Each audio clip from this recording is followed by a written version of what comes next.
अस्सलाम वालेकुम। चैनल खाना पकाना में खुश आमदीद। आज आपके साथ एक ज़बरदस्त सी रेसिपी शेयर कर रही हूँ बीफ मंदी पुलाव की।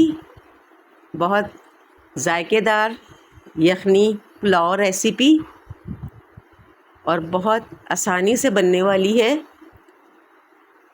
बीफ के जो यखनी पुलाव है आमतौर पर ज़्यादा पसंद की जाने वाली है, इसलिए कि ये पुलाव चिकन पुलाव से ज़्यादा ही मज़ेदार पुलाव होता है, जो कि सबको बहुत ज़्यादा पसंद आता है।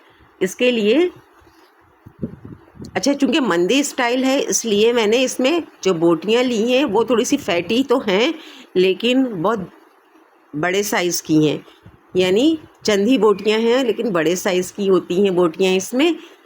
और इसकी सबसे पहले हम यखनी बनाते हैं। यानी यखनी बनाने के लिए इन बोटियों को पानी के साथ जो है वो किसी बड़े बर्तन में डाल देना है और इसमें सारी चीज़ें हम साबित मसाले डालेंगे सारे ही। जैसे कि इसमें आप देख रहे हैं कि टमाटर है, टमाटर भी मैंने ज़्यादा से ज़्यादा 2 पीस में करके डाल दें, प्याज को भी 2 पीस में करके डाल दें। इसमें मैंने तकरीबन दरमियाने साइज़ के 3 प्याज मैंने इसमें ऐड किया है और साथ ही मैंने इसमें 4 से 5 टमाटर, दरमियाने साइज़ के टमाटर को डाला है। इसके अलावा गरम मसाले हैं जो कि साबित गरम मसाले हैं। 3 इसमें दालचीनी का टुकड़ा है, 2 तेज़पात हैं, 3 से 4 बादियान के फूल हैं, 6 से 7 इसमें लौंग हैं और इसके अलावा 4 छोटी इलायची हैं, 2 बड़ी इलायची हैं। इसके अलावा इसमें एक छोटा सा मैंने जावित्री का टुकड़ा भी डाला है। इसके अलावा नमक मैंने इसमें ऐड किया है और ऑयल इसमें ऐड कर देंगे हम। लहसुन की कलियां ऐड की हैं तकरीबन इसमें 10 से 12 और 1.5 इंच का अदरक का टुकड़ा, उसको भी मैंने काट कर इसमें ऐड कर दिया है। 4 से 6 आप इसमें बड़ी वाली हरी मिर्चें भी डाल दें। ये तमाम चीज़ें इसको बहुत यखनी को बहुत जायकेदार बनाएंगी, क्योंकि ये तमाम वो चीज़ें हैं जिनका जब एक्सट्रैक्ट आएगा पानी में यखनी में तो गोश्त के साथ तो बहुत ही मज़ेदार सी यखनी तैयार होगी, जिसमें कि हम चावल बनाएंगे। तो ये देखें, मैंने इसको एक बहुत बड़ी सी पतीली में डालकर और रख दिया। बॉयल आने के बाद मैं इसको कवर कर दूंगी ताकि ये अच्छी तरह से पक जाए। टेंडर होने तक इसको पका लेना है और पकाने के बाद यखनी को अलग कर लेना है। जितने भी इसके जो चीज़ें थीं उसको स्ट्रेन कर लेना है। ये देखें, मैंने इसको छान लिया है, ये सारी चीज़ें मैंने निकाल दी हैं। इसमें कोई भी मसाला बिस्तर डायरेक्ट शामिल नहीं है। बोटियों को मैंने अलग कर लिया था, तो एक मज़ेदार सी यखनी हमने अलग कर ली है और ये बोटियाँ अलग कर ली हैं। और जो वेस्टेजेस थे सारे, यानी जिनका हमने एक्सट्रैक्ट निकाल लिया था, उसको अलग से हमने वेस्ट कर दिया। अब इन बोटियों को डायरेक्ट ऑयल में फ्राई कर लेना है। इसे ऑयल में अच्छी तरह से, यानी पहले तो हाई फ्लेम पर, यानी हाई फ्लेम का मतलब मीडियम हाई फ्लेम है, पर हमने इसे डालना है ऑयल में। और जब ये गोल्डन हो जाए एक साइड से तो फिर से फ्लेम को थोड़ा सा लो करना है। फिर जब ये गोल्डन हो जाए एक साइड से तो हमने इसको दूसरी तरफ इसका साइड चेंज कर देना है। और अभी भी मैं फ्लेम को लो ही रखूँगी, थोड़ा मीडियम टू लो, और थोड़ा सा आराम से इसको फ्राई होना है। इसमें कुछ बोटियाँ जो हैं वो बग़ैर फैट्स के हैं और कुछ फैटी हैं थोड़ी सी। तो ये देखें, ये मैंने सारे जो हैं वो बोटियों को फ्राई कर लिया है। अब इसके बाद ये जो बोटियां हैं, ये देखें, ये गोल्डन ब्राउन है, बहुत मज़ेदार सी होती हैं ये बोटियां जब चावलों के साथ हम इन्हें पकाते हैं। तो अब ये यखनी है जो मैंने यखनी को अलग किया था। यखनी मेरे पास 4 गिलास है, इसलिए कि चावल मेरे पास जो है वो बोटियां मेरे पास 5 से 6 थी और चावल मेरे पास है 5 गिलास। तो 5 गिलास चावल हैं, यखनी 4 गिलास है, बाकी 5 गिलास चावल के लिए 6 से 7 गिलास मैं इसमें पानी ऐड करूँगी।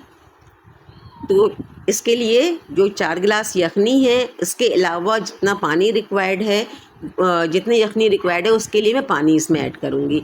यानी इनिशियली मैंने इसमें 2 गिलास पानी ऐड किया है और इसे 6 गिलास बनाया है। मेरे पास अभी 1 गिलास पानी बॉयल्ड वाटर मैंने इसमें ऐड किया है और मेरे पास वो पानी 1 गिलास अभी बॉयल्ड पानी मौजूद है कि अगर ज़रूरत होगी तो मैं इसे यूज़ करूँगी। क्योंकि इस तरह के चावल जब चावलों पे डिपेंड करता है। मेरे पास जो चावल है मुझे ऐसा लगता है कि ये 6 गिलास भी यखनी है, 6.5 गिलास भी यखनी हो तो चावल इसमें 5 गिलास जो हैं वो सही पक जाएंगे। तो आप भी देख लीजिएगा आपके पास जिस तरह के चावल हों। अच्छा, मैंने चावलों को जो है वो भिगोया था तकरीबन 25 से 30 मिनट, क्योंकि मेरे पास बासमती चावल है। इसके बाद यखनी में मैंने चावलों को डाल दिया, भिगोए हुए चावलों को, और अब मैं इसमें सिर्फ 2 चीज़ें ऐड कर रही हूँ। ज़ीरा पाउडर मैं इसमें डाल रही हूँ और गरम मसाला पाउडर डाल रही हूँ। ज़ीरा पाउडर 1 टीस्पून, गरम मसाला पाउडर 1 टीस्पून। ये देखें चावलों में सारा पानी एब्ज़ॉर्ब हो चुका है, मुझे अलग से पानी की ज़रूरत नहीं हुई, मज़ीद पानी की, मतलब इसी में ये चावल जो है वो सारे सेट हो गए। यानी अभी इसमें कन्नियाँ बाकी हैं। मैं इसमें घी ऊपर से ऐड कर रही हूँ क्योंकि यखनी में ऑलरेडी वहाँ पर फैटी बोटियाँ थीं, इसलिए उसमें भी ऑयल मौजूद था और फिर मैंने यखनी में भी ऑयल डाल दिया था, तो इसलिए अब मैं घी जो है वो ऊपर से, देखें अभी इसमें थोड़ा सा चावलों में पानी है, ये पानी सेट हो जाएगा क्योंकि अभी मैं इसे दम पर लगाऊंगी और दम के लिए लगाने के लिए मैं इसमें सबसे पहले वो जो बोटियां मैंने रखी हैं, मैं इतने इस पानी में जो है जितना पानी अभी इसमें है, इसको जूसी बनाने के लिए, क्योंकि मैंने फ्राई किया हुआ है बोटियों को, तो मैं ये बोटियां चावलों के साथ सेट कर दूंगी, इसके सरफेस पर लगा दूंगी इस बोटियों को, और साथ ही जो भी मुझे इसमें मज़ीद चीज़ें ऐड करनी है वो मैं इसमें ऐड कर दूंगी और फिर मैं इसे दम के लिए रख दूंगी। हरा मसाला मैंने कुछ लिया है, ये जो हरी मिर्चें होती हैं वो आप ले लें 4 से 6। इसके अलावा हरी मिर्चों जैसी लाल मिर्चें भी होती हैं, जस्ट इसको जो है वो गार्निशिंग के लिए आप चाहें तो वो लाल मिर्चें भी ले लें, लेकिन उसका टेस्ट भी बड़ा अच्छा आता है। और पुदीना,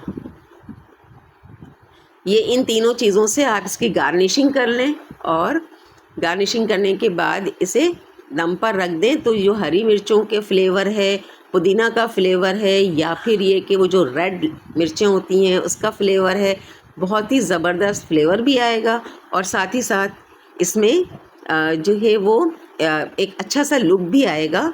गार्निशिंग का मतलब ही यही होता है कि थोड़ा सा जो भी हमने रेसिपी जो तैयार की है वो थोड़ी सी देखने में गुड लुकिंग हो, टेम्पटिंग हो, ताकि बहुत ज़्यादा जो है वो अट्रैक्ट करे जो भी खाना चाहे उसको, क्योंकि सबसे ज़्यादा इम्पॉर्टेंट ये चीज़ होती है कि जो भी डिश हो वो मतलब उसकी प्रेजेंटेशन बड़ी अच्छी हो।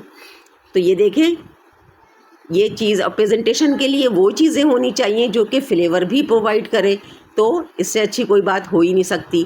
तो ये सारी चीज़ें वो हैं जो कि सिर्फ हमें अच्छा प्रेजेंटेशन नहीं दे रही बल्कि साथ ही साथ अच्छा फ्लेवर भी देंगी। तो ये देखें, अब मैं इसको कवर कर दूंगी और तकरीबन मैं इसे बिल्कुल लो फ्लेम पर 10 मिनट के लिए रखूँगी। ये इसके बाद ये देखें चावल तैयार है, बिल्कुल खिले खिले से ये चावल हैं, और साथ ही आप इसमें सैलेड की कोई चीज़ भी रख दें, जो सैलेड आपको पसंद हो। उसके लिए खीरा है, टमाटर, या फिर आप गाजर रख दें या आप प्याज रख लें, जो भी चीज़ें आपको पसंद हैं आप इसमें रख सकते हैं। ये बहुत ही मज़ेदार चावल बनते हैं यखनी पुलाव, ये बीफ मंदी यखनी पुलाव। इसका टेस्ट हर खाने वाले को जो है वो बहुत ज़्यादा आप ये कह लें कि अट्रैक्ट करता है कि एक मर्तबा इस मेथड से, इस रेसिपी से जब आप ये पुलाव बनाएंगे तो बार बार आप कहेंगे कि आप इसी तरह से पुलाव बनाएं, या आपके साथ जो लोग मौजूद हैं वो यही उनका इसरार होगा कि आप इसी तरह से पुलाव बनाएं। तो बस ट्राई ज़रूर कीजिए और बताइए। वैसे तो आपको रेसिपी देखकर ही पता लग रहा होगा कि कितना ज़बरदस्त है ये पुलाव और कितना टेस्टी है। तो ट्राई कीजिए घर वालों के लिए। चैनल को लाइक और सब्सक्राइब कर दीजिए, बेल आइकन को प्रेस कर दीजिए। मिलते हैं नेक्स्ट रेसिपी में। अल्लाह हाफिज़।